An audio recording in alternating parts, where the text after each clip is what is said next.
Love like this does not arrive gently. It does not arrive politely. It does not knock with flowers in its hands or clear its throat at the doorway. It does not wait to be welcomed. It comes the way weather comes to a field that has been thirsty too long, like a storm system building somewhere far off, quiet at first, just a pressure in the air you can't quite name, darkening the horizon slowly until the sky can no longer hold itself together and splits open with everything it has been holding. The sky still looks clear, but something in your bones starts whispering, "Prepare."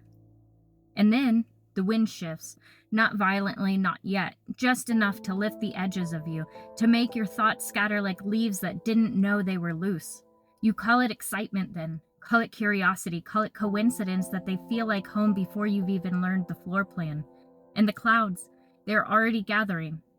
It is in the first hard rain after months of drought when the earth cannot decide whether to sigh or shudder, and when it finally breaks, it is not rain, it is a downpour that does not ask if you know how to swim. It floods the quiet corners of you, fills every hollow space you didn't realize was empty until suddenly you are overflowing. And God, the lightning.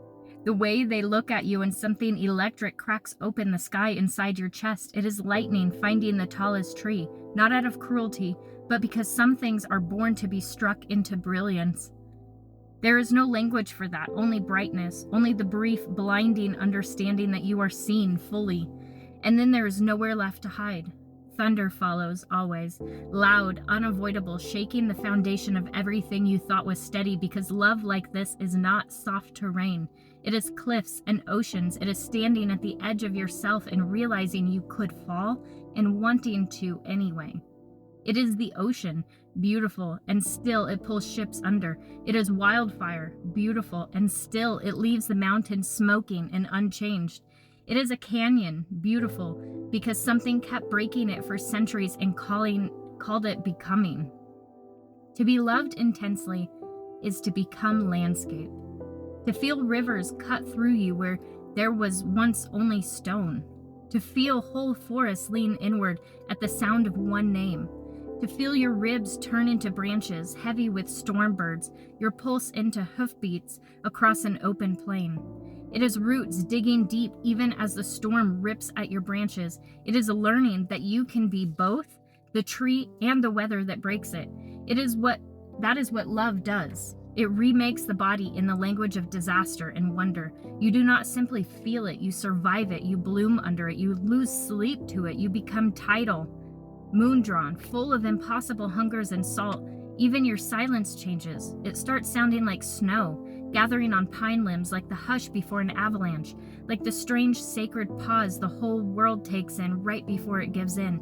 And when this kind of love looks at you, really looks at you, it feels like standing barefoot in the middle of a thunderstorm with your face turned upward, knowing full well you could be ruined by it and loving the sky anyway, because intense pain is not a garden path. It is a coastline in winter. It is cliffs and black water and waves that do not apologize for how hard they hit. And somehow you still return to the edge.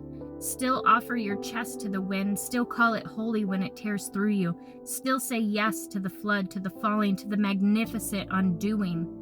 And when it passes, because storms always do, it does not leave you unchanged. The ground is different, softer, rewritten. There are pieces of you scattered across fields you never meant to open, but there are also new things growing, in places you thought were barren, like rivers carving canyons, not in a moment, but in a relentless, devoted becoming. And even after it quiets, even after the sky clears, you still feel it in the way the wind moves through you, in the way your heart listens for thunder, because sometimes love is not meant to keep you safe. Sometimes it is meant to make you vast.